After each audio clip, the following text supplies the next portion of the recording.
臣妾前来恭喜皇上，贺皇上又得佳人。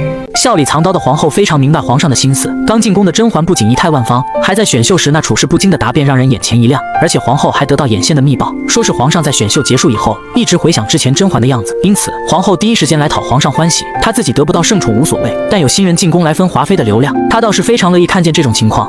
恕臣妾多嘴，皇上准备给甄氏什么位分呢？给个贵人吧。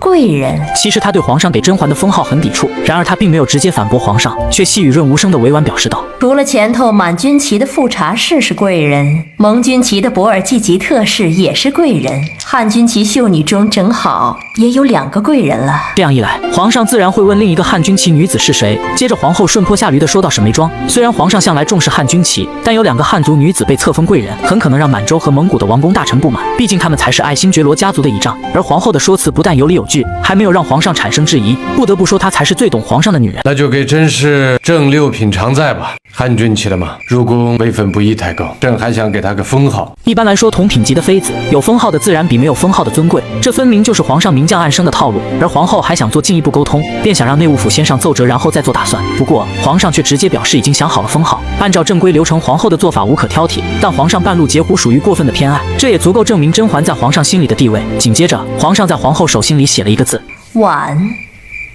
臣妾记得在唐诗春词中好像就有婉婉黄柳丝，蒙蒙杂花垂之句，而这个字和皇后姐姐的小名十分接近，同时她又担心皇上会误会自己，既然不能那么直白地问皇上，干脆借用诗句来巧妙表达心中的不解。你觉得真是莞尔一笑的样子，善美。有人说幸运的人用童年去治愈一生，但不幸的人却用一生去治愈童年。而甄嬛不仅拥有美貌和智慧，她还有一个幸福的原生家庭，父母更是将一切美好都给了甄嬛。随后父亲语重心长地告诉女儿，他说不求甄嬛能大富大贵，只求女儿能在皇宫里平安度日。其实他这句话有2层意思，作为一个父亲，他担心甄嬛后宫的生活，而聪慧的甄嬛马上理解了第2层含义，不求能获得圣上宠眷，在宫中安稳一生，保住甄氏满门和自身性命即可。父亲听了甄嬛的回答，更是点头称好，可见他们父女之间那是相当默契。随即父亲又告诉他一个秘密，原来他的丫鬟浣碧竟是自己的亲妹妹。虽然刚听到此事，甄嬛震惊不已，但又很快恢复平静，并表示理解父亲，因为他知道男人总会勒不住裤腰带。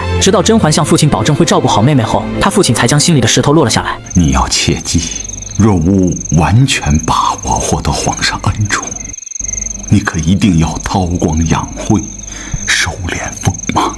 也正是因为有了父亲的嘱托，他进宫后才以身体不适为由，始终不显山不露水的隐藏自己。而他又像看电视剧一样，默默地关注着其他人在后宫上演你争我夺的戏码。本宫是皇后，她是妃子，她一定要来和本宫请安。华妃到！臣妾每每来到皇后宫里请安，都于心不安呢。